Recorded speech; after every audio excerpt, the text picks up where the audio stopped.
Welcome to all of you.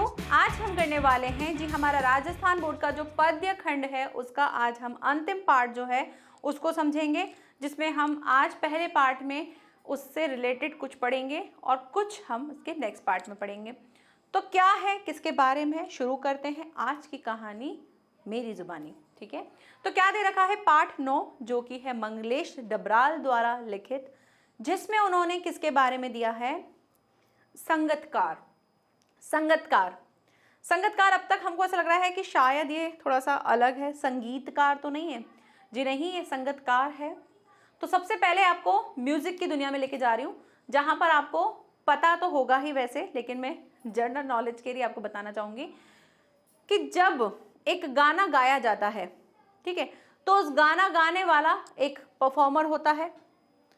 तो जब ये गाना गाता है, तो जब भी हम कभी गाना सुनते हैं तो हम हमेशा किसे याद रखते हैं, मोस्टली अब जाके थोड़ा थोड़ा हमारा जो चेंज हुआ है सोचने का नजरिया, मेरा तो हुआ है कि अब मैं ये देखती हूँ कि अच्छा उसका म्यूजिक किसने दिया है, उसको लिखा किसने है, ठीक है, ये सारी चीजें मैं अब नोट करने लग गई हूँ, इससे पहले मैं शायद नहीं करती थी। और ऐसी जो इन्होंने चीज लिखी है मंगलेश डबराल जी ने, बहुत अच्छी चीज लिखी है संगतकार के बारे में, कि जब एक सिंगर होता है वो गाना गाता है, जिसको हम क्या कहते हैं, गायक कहते हैं।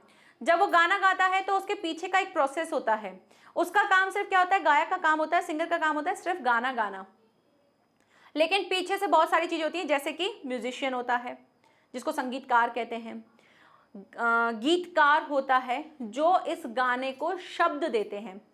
तो जब हमारे पास कोई गाना आता है तो उसके लिए दो चीजें होती हैं, पहला एक होता है गीतकार जो उसके गीत मतलब इसके बोल लिखता है, कि लिरिक्स जो लिखता है ना, तो एक गीतकार होता है जो क्या लिखता है, वो गीत के शब्दों को लिखता है, ठीक है। दूसरा होता है संगीतकार, वो क्या करता है, इसमें म्यूजिक देता है, पीछे से कैसा म्यूजिक आना चाहिए, कहाँ बीट्स आने चाहिए, कहाँ क्या होना चाहिए, कहाँ क्या होना चाहिए, तो वो देता है। एक हमारा कौन होता है, गायक होता है।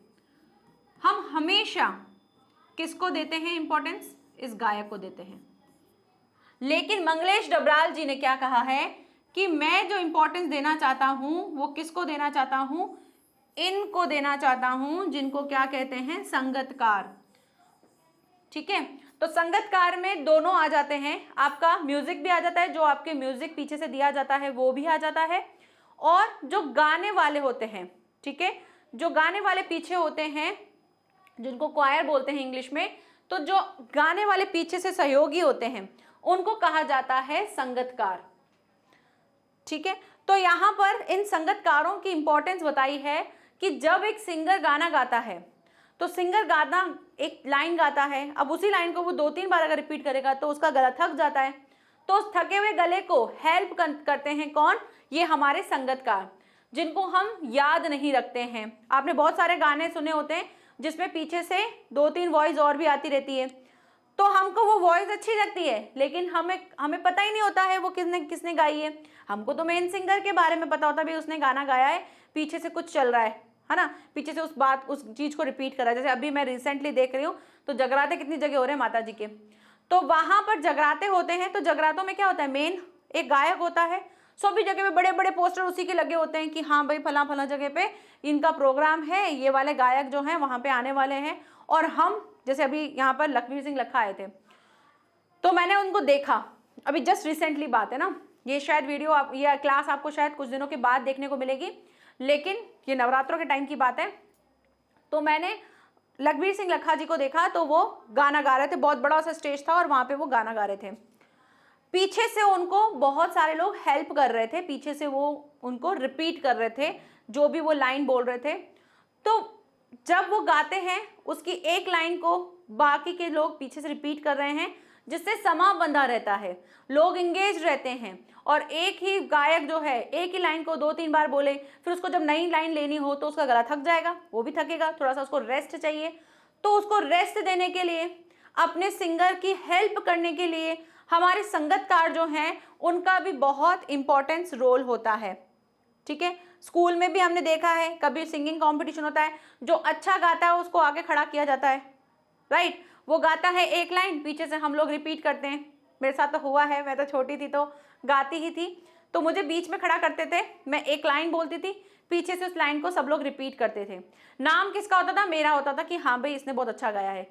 लेकिन आज इंपॉर्टेंस पता चल रही है किनकी? उन पीछे गाने वालों की, क्योंकि वो ना होते तो मैं ना होती, क्योंकि वो होते उन्होंने मुझे हेल्प की थी, अगर वो नहीं होते तो मैं एक ही लाइन को 2-3 बार बोलती, मेरे सुर जो हैं थोड़े ऊपर नीचे होते और मेरा गला जो है थोड़ा सा थक जाता, मैं वैसा परफॉर्म नहीं कर पाती जैसा करना चाहिए था। ठीक है, तो मंगलेश डबराल जी ने बहुत अच्छी चीज लिखी है इसमें, मेरे को भी बहुत अच्छी लगी। चलो मिलके पढ़ते हैं। तो शुरू करते हैं। सबसे पहले इनका कवि परिचय समझते हैं कि मंगलेश डबराल जिन्होंने इतना इंटरेस्टिंग सब्जेक्ट लिखा है, इतनी अच्छी चीज पर लिखा है जो कि हम सोच भी नहीं सकते। कोई सोच सकता है कि जो पीछे गाने वाले जो संगीतकार हैं उनके लिए भी कोई लिख सकता है, तो उन्होंने लिखा है, बहुत अच्छी चीज है। मंगलेश डबराल का जन्म जो है वो हुआ था टिहरी गढ़वाल उत्तराखंड के काफलपानी गांव में सन 1948 ईस्वी में हुआ था। ठीक है, इन्होंने अपनी शिक्षा दीक्षा देहरादून में प्राप्त की। दिल्ली आकर ये पत्रकारिता के क्षेत्र से जुड़े और इन्होंने हिंदी पैट्रियट प्रतिपक्ष और आसपास में काम किया। इन्होंने कुछ जगहों पे काम किया। भारत भवन भोपाल से प्रकाशित होने वाले पूर्व ग्रह में ये सहायक संपादक के रूप में रहे। डबराल ने इलाहाबाद और लखनऊ में छपने वाले अमृत प्रभात में भी कार्य किया। इलाहाबाद में छपने वाले, इलाहाबाद और लखनऊ में छपने वाले अमृत प्रभाव पर भी इन्होंने कार्य किया। सन 1983 में जनसत्ता समाचार पत्र में साहित्य संपादक का पद सुशोभित किया। ठीक है, यहाँ पे ईस्वी भी लिख देना। कुछ समय तक वह सहारा समय से भी जुड़े रहे तथा वर्तमान समय में ये नेशनल बुक ट्रस्ट से जुड़कर कार्य कर रहे हैं। ठीक है, तो ये इनके बारे में था कुछ। आगे बात करते हैं इनकी रचनाओं की। तो इनकी रचनाएं कौन कौन सी थी? तो मंगलेश डबराल के अभी तक 4 काव्य संग्रह प्रकाशित हुए हैं, और वो कौन कौन से हैं? पहाड़ पर लालटेन, घर का रास्ता, हम जो देखते हैं, आवाज भी एक जगह है। ये 4 इन्होंने लिखे थे। इन्होंने अपनी कविताओं में भारतीय भाषाओं के अतिरिक्त अंग्रेजी, रूसी, स्पेनी, जर्मन, पोल्स्की और बल्गारी भाषाओं में भी अनुवाद प्रकाशित किए। इसके अतिरिक्त इन्होंने साहित्य, सिनेमा, संचार, संस्कृति से संबंधित विषयों पर भी लेखन भी किया तथा इन्हें साहित्य अकादमी पुरस्कार और पहल सम्मान से सम्मानित भी किया गया। मंगलेश डबराल एक कवि के रूप में ही नहीं बल्कि एक अनुवादक, एक अच्छे ट्रांसलेटर भी थे, क्योंकि वो बहुत सारी उन्होंने अलग अलग भाषाओं में जो है अनुवाद प्रकाशित किए थे, तो वो क्या है, एक ट्रांसलेटर भी थे। तो इस तरह से उनकी रचनाएं थी कुछ। आगे बात करते हैं उनकी विशेषता, वो किस तरह की चीजें लिखते थे उनके बारे में देखते हैं। तो मंगलेश डबराल ने अपनी कविता में सामंती बोध और पूंजीवादी छल छद्म, ठीक है, इसका ये जो लिखा हुआ है ये ऐसे लिखा हुआ है ना, छ आधा द और म, छद्म, दोनों का विरोध किया। उन्होंने क्या किया, अपनी कविताओं में जो सामंती है, भाई सब चीजें समान होनी चाहिए, और जो पूंजीवादी है, इन दोनों के ऊपर बहुत ज्यादा इन्होंने विरोध किया। आज का मानव इतना अधिक संघर्षशील हो गया है कि वह सामाजिक, आर्थिक, नैतिक आदि अनेक मोर्चों पर एक साथ संघर्ष करके नई मर्यादाओं की स्थापना करना चाहता है। इसीलिए कवि ने इनकी आवाज को अपनी कविता में मुख्य स्थान दिया है। इनकी कविताएं छंद मुक्त हैं। इनकी कविता में बोलचाल के शब्दों का अधिक प्रयोग हुआ है। इन्होंने अपनी कविता में नए बिंबों और नए प्रतीकों का प्रयोग किया है। इनकी भाषा सरल, सहज, पारदर्शी और सुंदर है। क्या कहना चाहते हैं ये कहना चाहते हैं कि जो मानव है, जो सामाजिक, आर्थिक और नैतिक से रिलेटेड आजकल जो मोर्चे होते हैं और नई नई चीज़ों को लाने की कोशिश की जाती है, उनके बारे में इन्होंने बताया है और उनको इन्होंने क्या दिया है, मुख्य स्थान दिया है। हम आजकल आप देखते हो कि हर एक चीज़ के लिए धरने पे बैठ जाते हैं, अरे ये चीज़, तो उनसे रिलेटेड जो कुछ इंपॉर्टेंट चीज़ें हैं उन पर इन्होंने ध्यान दिया है। इनकी कविताएं क्या होती है, छंद मुक्त होती हैं। ऐसा नहीं होता है कि इसमें दोहा होगा, चौपाई होगी, अभी आप देखेंगे दोहा है या चौपाई है, सोरठा है, रोला है या फिर और कोई है छंद, ऐसा कुछ छंद नहीं होगा, छंद मुक्त होगी। बोलचाल वाले शब्द आपको दिखने को मिलेंगे और बहुत ही सरल, सहज और पारदर्शी, मतलब बिल्कुल पढ़ते ही समझ में आने वाली चीज जो है ऐसी आपको दिखेगी। बस हमको एक्सप्लेनेशन देखना है, क्योंकि उसके जरिए हम क्या करते हैं, क्वेश्चन के आंसर जो है अपनी ओन लैंग्वेज में लिख पाते हैं। नेक्स्ट, कविता का सार, संगतकार। किसी मुख्य गायक के साथ गायन वादन में साथ देने वाले कलाकार को संगतकार कहते हैं। क्वेश्चन आ सकता है संगतकार क्या होता है, एक छोटे से लाइन में 1 नंबर का क्वेश्चन आ सकता है, संगतकार क्या है। तो जब किसी मुख्य गायक के साथ गायन या वादन, हो सकता है गाने के संबंध में हो सकता है बजाने वाले भी हो सकते हैं। अब देखो, जब गाना गाते हैं, जब सिंगर गाना गाता है और गाना गाते गाते जब उसको बीच में क्या चाहिए होता है, बीच में जो ट्यून आती है टे टे टे टे टे, तो वो क्या होता है, वो उसको गैप देने के लिए होता है ताकि उसके गले को थोड़ा रेस्ट मिले और फिर वो आगे की चीज कर सके। और ऐसे ही गायन में भी होता है कि जब वो एक लाइन गाते हैं तो पीछे से उस लाइन को रिपीट किया जाता है, तो इससे क्या होता है, उसको रेस्ट मिल जाता है। तो सिंगर जो होता है उसके सुर हिलते नहीं है, वो कहीं हाई स्केल पे चला जाता है, तो वहां से वापस अपने गले को रेस्ट देके वो चीज कर सकता है। ठीक है, तो इसके लिए होता है। तो जो इसमें हेल्प करते हैं, गायक को इस चीजों में हेल्प करते हैं, वो होते हैं हमारे संगतकार।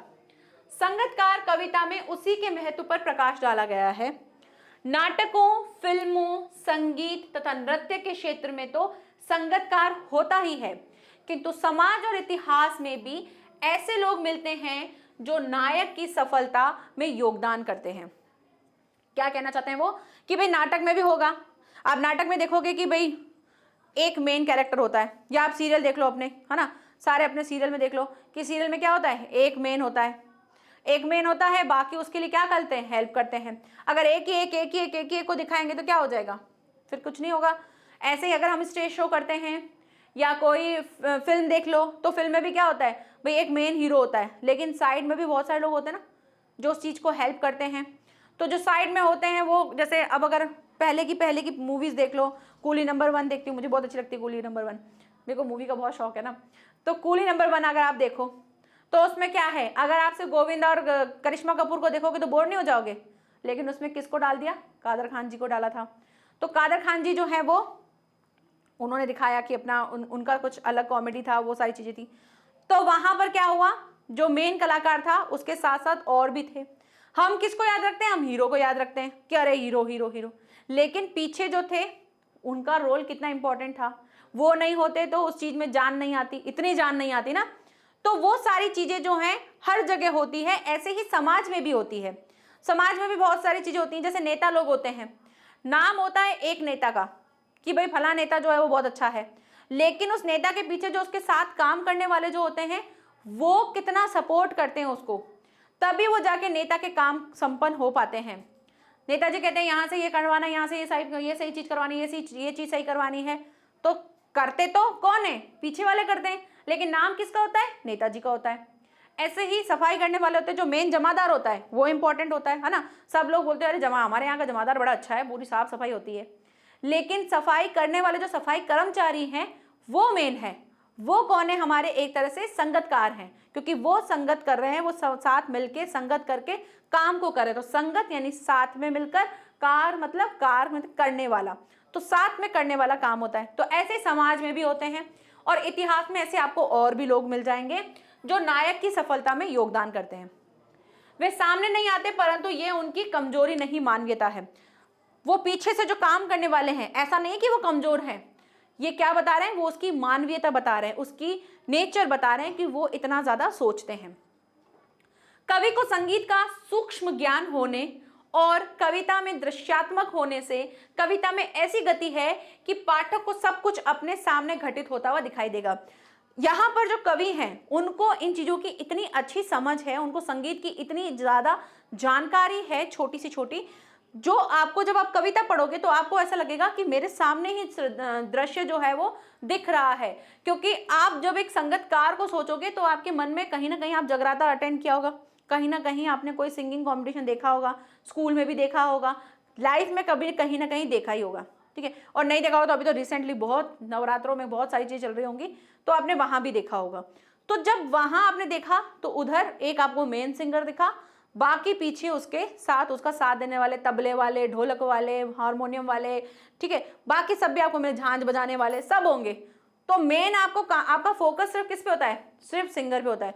हमने कभी बोला है अरे पीछे बैठे हुए कितना मस्त कर रहे थे, नहीं करते ना। तो उन्हीं के लिए इन्होंने इंपॉर्टेंस बताई है। तो शुरू करते हैं। हमारा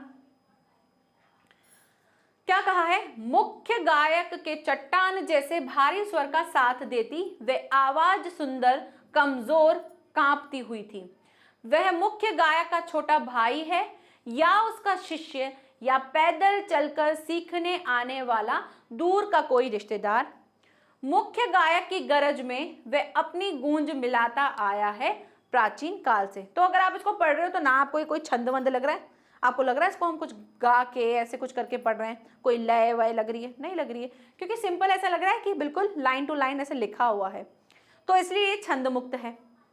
क्या कहा है कि मुख्य गायक के चट्टान जैसे भारी स्वर का साथ, मुख्य गायक जो मेन गायक है उसके लिए भारी स्वर का साथ, यानी जो गायक होता है उसका गायक का स्वर कैसा होता है?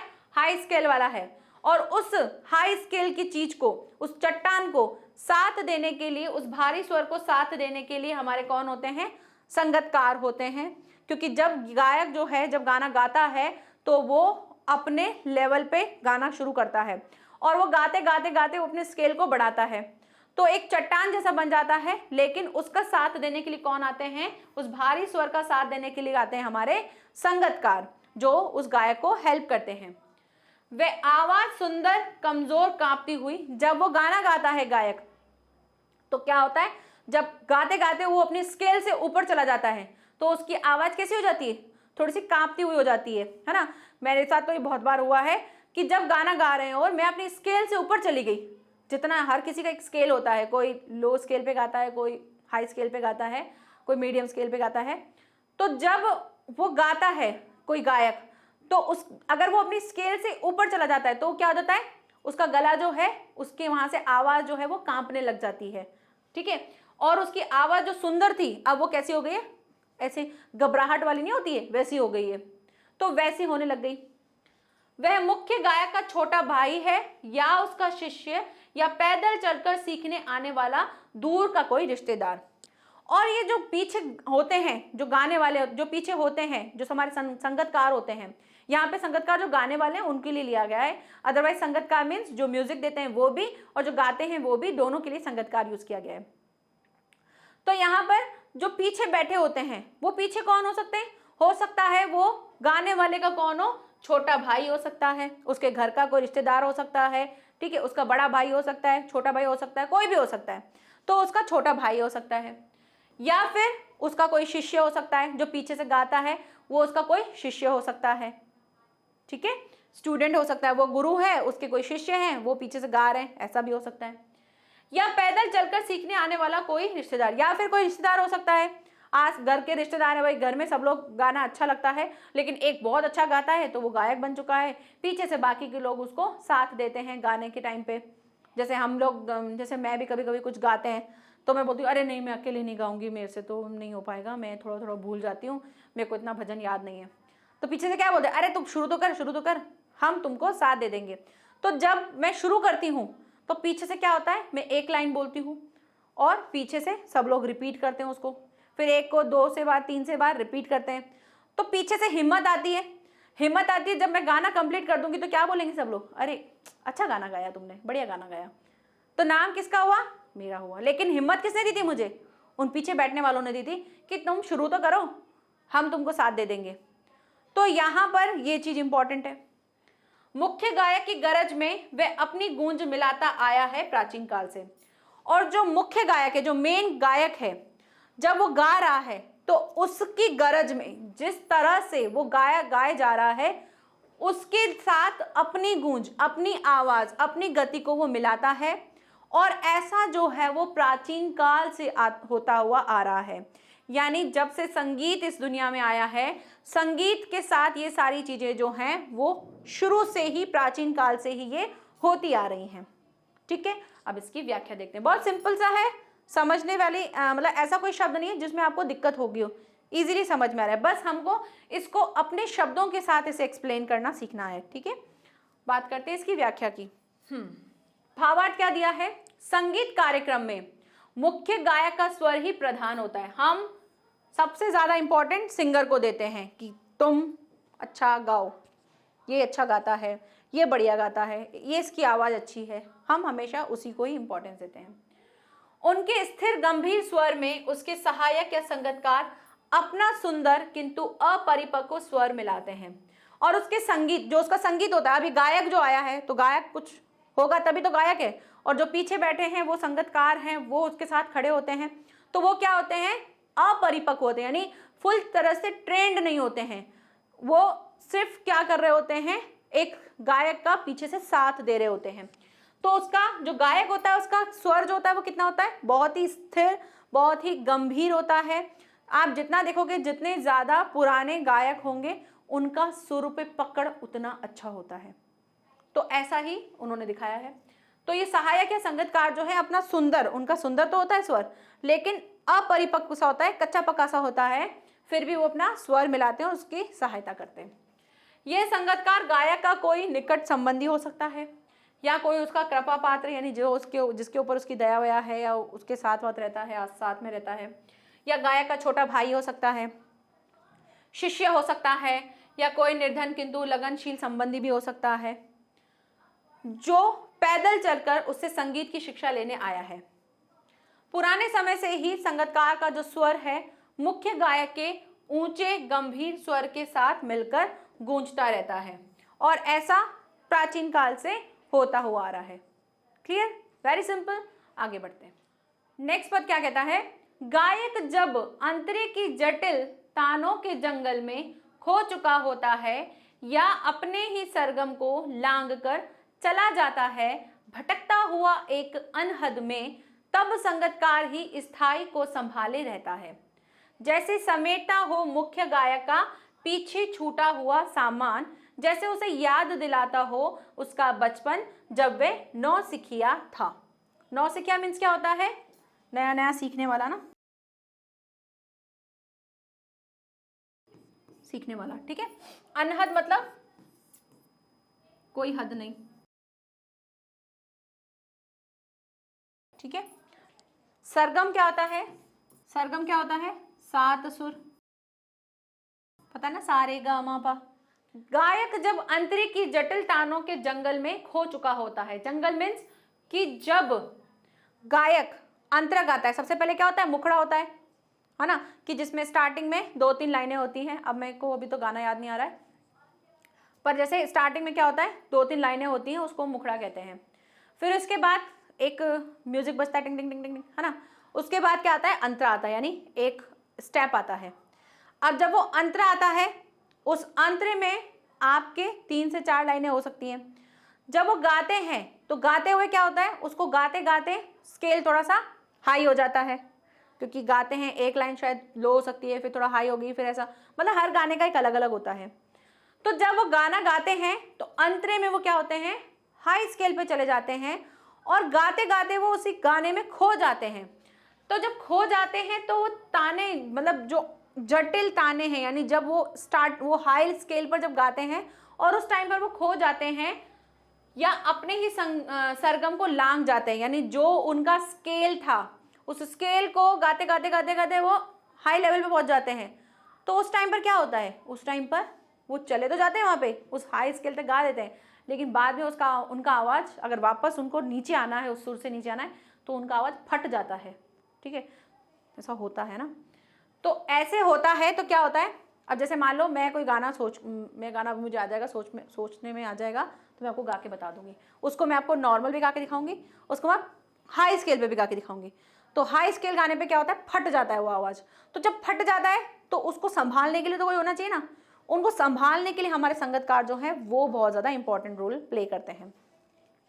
तो जब वो अपनी सरगम को, अपने जो 7 सुर हैं, जो उन सरगम को जब वो लांग जाता है, उनको पार करके चला जाता है भटकता हुआ एक अनहद में, उसकी कोई हद नहीं होती है, उसका कोई एरिया नहीं होता है, और बिना हद के जहाँ पर उसे सटीक होता है कि मुझे ये चीज़ करनी है, यहाँ तक करनी है। क्योंकि जो गायक होता है जब वो गाता है तो खो जाता है। जिसको संगीत में इंटरेस्ट होता है, जिसको म्यूजिक में इंटरेस्ट होता है, जब गाना गाते हैं तो एक अलग ही धुन में चले जाते हैं। मैं नॉर्मल जब बात करती हूँ तो बिल्कुल सिंपल बात करती हूँ, लेकिन जब मैं गाना गाती हूँ या मैं गाना सुनती हूँ तो मैं अपने अलग ही लेवल पे चली जाती हूँ। क्यों? क्योंकि मुझे उससे प्यार है, और जब मुझे उस चीज़ में लगन है तो उसमें खोने का भी डर है। ठीक है, जैसे हमारे को किसी चीज़ में इंटरेस्ट होता है, पेंटिंग में, ड्राइंग में इंटरेस्ट होता है, तो हम जब उसको करते हैं तो हमारा टाइम का पता ही नहीं चलता। और वही चीज़ हमको पढ़ाई करनी होती है और हमको इंटरेस्ट नहीं है, तो हमको हर 15 मिनट में लगता है अरे यार टाइम हो गया, अभी तक नहीं हुआ, अभी ये चीज़ हो गई, इतनी देर तो हो गई, मैं पढ़ ली। तो वो चीज़ होती है। अब जब वो गा रहा था और उस गाते गाते में उसके स्केल जो है हाई चले गए और उसने अपने सुरों को लांग दिया और भटक गया उन चीज़ों में, तब संगतकार जो है उसको वापस लेकर आता है। कैसे? तब संगतकार ही स्थाई को संभाले रहता है। तो संगतकार जो है वो पीछे से जो है उनको चीज़ों को संभाल के रखते हैं। यानी जिस स्केल पे उसने उसका है गाने का स्टाइल, उस स्केल तक वो संगतकार जो होते हैं, पीछे के जो होते हैं, वो उसको गाते हैं, उसको संभाल के रखते हैं, क्योंकि पता है कि वो आगे चले चुके हैं। तो जैसे ही वो छोड़ेंगे वहाँ से हम गाना, उस चीज़ को हम उसी स्केल पे शुरू कर देंगे, ताकि जो उनका गाया हुआ है वो जब तक वो वापस रिटर्न आएंगे उसी लाइन को फिर गा के नीचे की तरफ आएंगे, तो उसमें थोड़ा सा डिसबैलेंस हो सकता है। तो उस चीज़ को संगतकार संभालते हैं। ठीक है, अब मैं आपको एक गाने का एग्जाम्पल दे देती हूँ, उससे आपको थोड़ा समझ में आ जाएगा। जैसे एक गाना है, उसको मैं पहले नॉर्मल अपने स्केल पे गाती हूँ। ठीक है, तो जाने क्या ढूंढता है ये मेरा दिल, तुझको क्या चाहिए जिंदगी। ठीक है, ये मेरा स्टाइल है, मैं इस तरह से गाऊंगी। अब मैं अपने स्केल से ऊपर गाती हूँ, तो कैसे गाऊंगी? जाने क्या ना, तो क्या हो गया? फट गया स्वर, वहीं पर ही खत्म हो गया। अब मैं उसको गा के ऊपर तक तो चली जाऊंगी, लेकिन नीचे नहीं आ पाऊंगी। क्यों? क्योंकि वो मेरा स्केल नहीं था। मैंने गाते वक्त तो गाना शुरू कर दिया, लेकिन स्केल हाई हो गई, तो फिर वहां से वापस नहीं आ पाते हैं। उस टाइम पर जो पीछे के होते हैं वो उस चीज को सहारा देते हैं कि हाँ इसको ऐसे गाओ, मतलब वो उस चीज को कंटिन्यूसली करते हैं। कि जैसे बोले कोई जगराते में गाते हैं, तो वो गाते गाते गाते गाते गाते पीछे तक, आगे स्केल तक चले जाते हैं, ओ पीछे करके चले जाते हैं ना, तो उसके पीछे जो गाने वाले होते हैं वो अपना वही स्केल पे गा रहे होते हैं। तो वो जो सिंगर होता है वो उस नोट पे हाई पे गा के चुप हो जाता है, खत्म हो जाता है, और वहीं पे पीछे जो है उस चीज को उसी बेस पे, उसी लेवल पे, उसी स्टाइल में गाते रहते हैं। तो इससे क्या होता है? समा बंधा रहता है, अटपटा सा नहीं लगता है, कुछ अलग नहीं लगता है, सब चीजें वो सही लगती हैं। वहां पे एज अ दर्शक हमको क्या लगता है? बढ़िया प्रोग्राम लग रहा होता है। और वहीं सिंगर का सुर हिल जाए तो हम बोलेंगे अरे मजा ही नहीं आया, सुर फट गए उसके, होता है ना। तो ये चीज जो है, संगतकार जो है वो उस चीज में बहुत इंपॉर्टेंट रोल प्ले करते हैं।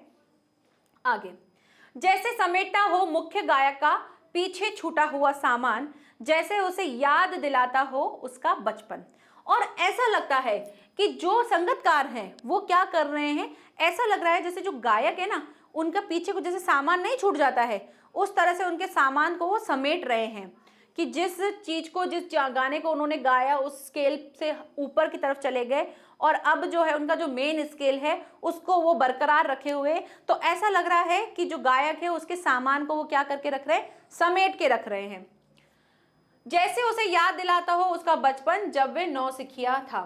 और ऐसा होता है कि वो जो गायक है उसको उस टाइम पर ये चीज याद आती है, जैसे कि जब बचपन में जो है, जब वो नया नया सीख रहा था, संगीत को सीख रहा था, और उस टाइम पर क्या हो रहे थे, उसके सुर जो है वो कच्चे पक्के होते थे, कभी वो स्केल से ऊपर चले जाते थे, और उस टाइम पर वो चीज जो गड़बड़ हो जाती थी, उन सब चीजों को वो है अपने बचपन की जो है उन चीजों को याद करता है, जब वो ये देखता है कि ऊपर स्केल तक चले गए और पीछे जो संगतकार हैं वो इस चीजों को समेट रहे हैं। ये सारी चीजें जो हैं दिखाई गई है। तो बहुत अच्छा सब्जेक्ट है, आई एम वेरी इम्प्रेस्ड। तो यहाँ से भावार्थ को अगर हम समझे तो क्या है, जब गायक गीत के अगले चरणों को गाता है और आलाप तथा तानों के कौशल को प्रदर्शित करते हुए अपने सप्तक की सीमा लांघ जाता है। यहाँ पे सप्तक मीन्स क्या होता है? सप्तक मीन्स जो 7 सुर होते हैं ना, उनके साथ कुछ क्या बोलते हैं उसे, क्या बोलते हैं, स्केल बोला ना जो मैंने, हाँ उसको बोलते हैं ना सप्तक। तो ऐसे मीडियम होता है, हाई होता है, ठीक है, नीचे भी होता है। तो 3 तरह के लेवल होते हैं, कोई मीडियम पे गाता है, कोई बिल्कुल हाई पे गाता है, कोई बिल्कुल लो पे गाता है। कई बार ऐसा होता है मेरे साथ, मैं कहीं कुछ गा रही होती हूँ, वैसे तो मतलब पहले गाती थी, अब तो नहीं गाती इतना, तो कुछ लोग होते पीछे से सुर बिगाड़ने वाले भी होते हैं कि मेरा स्केल कुछ और गाने का है, मैं मीडियम पे गाती हूँ, सामने नीचे वाला जो बिल्कुल ही लो पे गाता है या बिल्कुल हाई पे गाता है। तो पीछे से जब वो साथ देते हैं तो थोड़ा सा बैलेंस जो है वो खराब हो जाता है। वो मेरे साथ हुआ है, ठीक है। गायकों के साथ ऐसा नहीं होता होगा, मैं गायक तो हूँ नहीं, थोड़ा बहुत गा लेती हूँ। तो ये चीज़ होती है। तो यहाँ पे तो भाई उनकी इंपॉर्टेंस दिखाइए कि वो कितना मतलब कोऑपरेट करते हैं। तो मुझे भी, मैंने जैसे एक चीज़ में मैंने बोला कि मुझे बोलते हैं कि तुम गाओ, मैं हम पीछे साथ दे देंगे, तो वहाँ हेल्प भी होती है। लेकिन ये मैं ऐसे बता रही हूँ, मेरे साथ पर्सनली ऐसा हुआ है। तो सप्तक क्या होता है, एक स्केल होती है उसको गाने की, तो 3 तरह की होती है जो आपको बुक में भी गिवन है। कहाँ थी मैं? सप्तक की सीमा लांघ जाता है और अनहद नाद से एकाकार होने लगता है, मतलब जिसकी कोई हद नहीं होती है, उस नाद पे, उस साउंड पे जाके उसको एकाकार यानी मिलने लग जाता है।